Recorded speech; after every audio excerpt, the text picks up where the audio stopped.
એક બેન એના ઘરવાળાને કે મારે પિયર જવું છે કે રેલવે સ્ટેશને મને મૂકી જાઓ, તો એ રેલવે સ્ટેશને મૂકવા ગયો, ટ્રેન આવી નહોતી.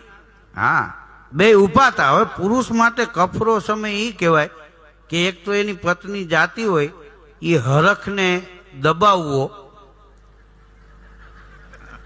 અને ઉપરથી ગંભીરતાના ભાવ ધારણ કરવા, એમ કે તમે જાઓ છો ને અહીં ખાલી ઘર ખાવા તોડશે, પણ તોય તારી બા થાણી કરે તો રોકાઈ જાય છે ને. મનમાં તેમ હોય કે આ ટ્રેન ઉપડે એટલી વાર છે, પછી તો ભગવાનના ખોળે છે. હા, એની ઘરવાળી એને કે તું તારા પિયર જા તો તને કેવો અહેસાસ થાય, તો કે આપણે ભલે 50-60 વર્ષના રહ્યા, પણ અમારા પિયર જાય એટલે અમે 18-20 વર્ષના હોય એવો અહેસાસ થાય. એનો ઘરવાળો કે ઈ બહુ સારું લ્યો. તો એની ઘરવાળી કે તમને એવું ક્યારે થાય? ઈ કે તમે જાઓ તરત. હા, ટ્રેન ઉપડે તો તરત ફોન, પકલા ક્યાં છો? ઈ કે આજ ફ્રી છો, આજે કઈ ગોઠવું હોય. આ તે આ પુરુષ જન્મજાત કલાકાર.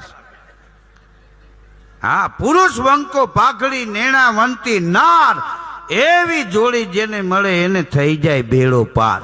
નર નારી એક મતા, એને સ્વર્ગ પરમાઈ સતા. હા, અત્યારે દાંપત્ય જીવનની ભાવના ઓછી થતી જાય છે. હા,